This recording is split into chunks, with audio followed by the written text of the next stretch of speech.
Welcome back. मतलब के साथ एक बार फिर आपका स्वागत करता हूं आपके अपने यूट्यूब चैनल पर। तो चलिए स्टार्ट करते हैं एक बार फिर अपने सीडीपी के जो आपके क्वेश्चन चल रहे थे। फर्स्ट क्वेश्चन से आपका पहला क्वेश्चन है, बाल विकास के अध्ययन में निम्नलिखित में से किन बातों को शामिल किया जाता है। पहला ऑप्शन आपका, आयु के साथ होने वाले परिवर्तनों का क्या स्वरूप है होता है, मतलब ठीक है ना, कि जैसे जैसे एज बढ़ रही है उनमें क्या क्या चेंजेस आ रहे हैं बच्चों में, है ना, बिहेवियर में, उनके बॉडी में, ठीक है।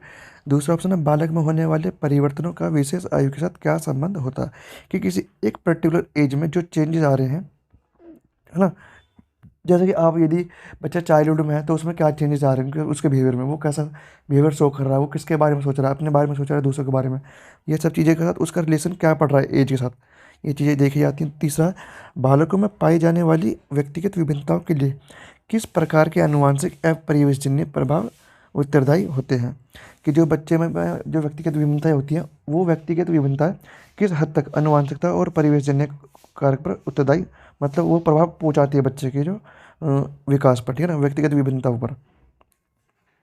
तो यहाँ पर आपको बताना है कि यहाँ पर कौन सा, मतलब कौन से दो सही है। तो पहला और दूसरा सही है, दूसरा तीसरा सही है, या पहला और तीसरा सही है, या फिर चारों सही है। तो यहाँ पर आपका जो फोर्थ ऑप्शन है, चारों सही है, ठीक है। नेक्स्ट क्वेश्चन है, निम्नलिखित में से किसे बाल मनोविज्ञान की उपयोगिता के अंतर्गत नहीं रखा जा सकता है। तो पहला ऑप्शन आपका, बालक के भविष्य के बारे में पूर्व कथन में सहायक, कि बालक आगे चलेगा क्या बनेगा या क्या करेगा, हमें ऐसा प्रिडिक्शन कर सकते हैं, ठीक है, तो ये जरूरी है। दूसरा, बाल निर्देशन में सहायक। तीसरा, शिक्षक की आर्थिक प्रगति में सहायक। और फोर्थ है आपका, बालकों के व्यक्तित्व विकास को समझने में उपयोगी। तो यहाँ पर जो आपका ऑप्शन नंबर सेकंड है, बाल निर्देशन में सहायक, यहाँ पर नहीं रखा जा सकता, ये सही होगा, ठीक है। नेक्स्ट क्वेश्चन आपका, प्रत्येक समाज में अपनी विचारधारा, मूल्य, भाव, विश्वास, आदर्श तथा संस्कार जीवित अवस्था में होते हैं। सामूहिक प्रतिनिधित्व का सिद्धांत के तहत यह किसका मत है, मतलब आप ये बताओ, सामूहिक प्रतिनिधित्व का सिद्धांत का जो किसने इसकी सपोर्ट में बोला है, तो ये बात किसने बोली थी। तो पहला ऑप्शन आपका किम्बल यंग, दूसरा दुर्खिम, तीसरा है डार्विन, और चौथा है आपका रोज। तो ये बात बोलते हैं आपके दुर्खिम ने, ठीक है। तो यहाँ पर आपका सेकंड ऑप्शन ठीक होगा। नेक्स्ट क्वेश्चन आपका, कोहलबर्ग द्वारा प्रतिपादित नैतिक विकास के सिद्धांत के अनुसार पूर्व नैतिक अवस्था की अवधि है। अब आपको पूर्व नैतिक अवस्था की जो अवधि बतानी, एज क्या है। तो जन्म से 5 वर्ष की आयु तक है, या जन्म से 2 वर्ष की आयु तक है, या फिर तीसरे वर्ष से 6 वर्ष की आयु तक है, या फिर चौथा ऑप्शन आपका 7वें वर्ष से लेकर किशोर अवस्था के प्रारंभिक काल तक। तो यहाँ पर जो आपका सेकंड ऑप्शन है, जन्म से 2 वर्ष से मतलब जन्म से 2 वर्ष की आयु तक, यहाँ पर आपका सेकंड ऑप्शन ठीक होगा। नेक्स्ट क्वेश्चन आपका, कोई भी नाराज हो सकता है, यह आसान है, परंतु एक सही व्यक्ति के ऊपर सही मात्रा में, सही समय पर और सही उद्देश्य के लिए तथा सही तरीके से नाराज होना आसान नहीं है। कि अब ये सारी बात इमोशन से रिलेटेड है, और आपसे को ये बताना है कि एकदम ये एकदम सही, जैसे बोलते हैं कि सही तरीके से नाराज हो जाना किसी व्यक्ति के ऊपर, वो दर्शाया गया है, जो कि बहुत कम लोग कर पाते हैं। तो यहाँ पर आपको 4 ऑप्शन देना है, और संवेगात्मक जो विकास है इसका आंसर फर्स्ट ही है, और ये संवेगात्मक से ही रिलेटेड है। नेक्स्ट क्वेश्चन आपका, निम्नलिखित में से कौन सा कथन सत्य है, और आपको सही कथन बताना है। तो पहला ऑप्शन आपका, अनुवांशिक बनावट व्यक्ति की परिवेश की गुणवत्ता के प्रति प्रत्युत्तरात्मकता को प्रभावित करती है। दूसरा, गोद लिए गए बच्चों का वही बुद्धि लब्धि होता है, मतलब किसी पेरेंट्स ने बच्चे को गोद लिया, जो गोद लिए गए उनके सगे भाई बहनों का होता है, कि जो और भी बच्चे गोद ले गए उनके सगे भाई बहन, मतलब जैसा जो बच्चा गोद ले गया उसके जो सगे भाई बहन है, बच्चे का भी जो आई को होगा वो वही होगा, ये जरूरी नहीं है, ठीक है ना। तो यहाँ पर आपका सेकंड ऑप्शन गलत होगा। अनुभव मस्तिष्क मस्तिष्क के विकास को प्रभावित नहीं करता करता है, तो ये ऑप्शन भी गलत है। और फोर्थ ऑप्शन आपका, विद्यालयकरण का बुद्धि पर कोई प्रभाव नहीं पड़ता, तो बुद्धि पर प्रभाव पड़ता है आपके स्कूल का, ठीक है ना।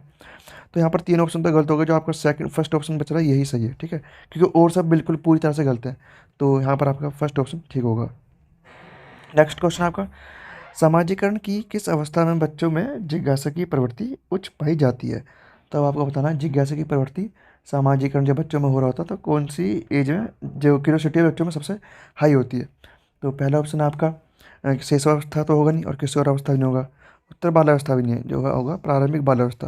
प्रारंभिक बाल्यावस्था में बच्चा बहुत सारे क्वेश्चन करता है, चीज़ों को समझता है, मतलब होता है ना, जो उसे सब कुछ जानना होता है कि कोई चीज़ क्यों कैसे हो रही है। नेक्स्ट क्वेश्चन आपका, निम्नलिखित में से किस मनोवैज्ञानिक ने सहयोगात्मक समस्या समाधान पर बल दिया है। तो वो कौन व्यक्ति था जिसने सहयोगात्मक समस्या समाधान पर बल दिया? पहला ऑप्शन आपका जीन पियाजे, दूसरा लेव वाइगोत्स्की, तीसरा रोस और चौथा आपका कोलबर। तो यहाँ पर जो आपका ऑप्शन नंबर सेकंड है, लेव वाइगोत्स्की, ठीक है ना, इन्होंने जो सामाजिकरण पर ज़्यादा फोकस करते हैं कि बच्चा अंतःक्रिया करके दूसरों से ज़्यादा से ज़्यादा डेवलपमेंट कर सकता है, सीख सकता है। तो अब आपका सेकंड ऑप्शन ठीक होगा। नेक्स्ट क्वेश्चन आपका, बाल केंद्रित शिक्षा को व्यवहार में लाने वाले शिक्षक के लिए निम्नलिखित में से किसकी जानकारी रखना अधिक आवश्यक है? तो पहला ऑप्शन आपका, शिक्षक के लिए बालक के व्यवहार के मूल आधारों के बारे में जानने से अधिक आवश्यक यह है कि वह उसके परिवार के बारे में जाने। कि बच्चे के बारे में मत जान, कुल मिला के बात यह है, और परिवार के बारे में जान लिया तो मतलब आपने बच्चे के बारे में जान लिया। तो ये तो नहीं हो सकता, हम ऐसा मानते हैं, ठीक है। दूसरा ऑप्शन है, शिक्षक केवल बालक की रुचियों को जाने। सिर्फ रुचियों को जाना गलत चीज़ है। बच्चे की अभिव्यक्तियाँ, है ना, ये भी तो होती हैं। या फिर बच्चे का जो डीमोटिवेशन है, या फिर बहुत सी चीज़ें ऐसी हैं कि बच्चा किन चीज़ों को लेकर डरा हुआ है, उसके टीचिंग में वो किस तरीके से पढ़ना सीखता है, ठीक है ना। तो और भी चीज़ें हैं जिनको जानना जरूरी है, सिर्फ रुचियों से काम नहीं चलेगा।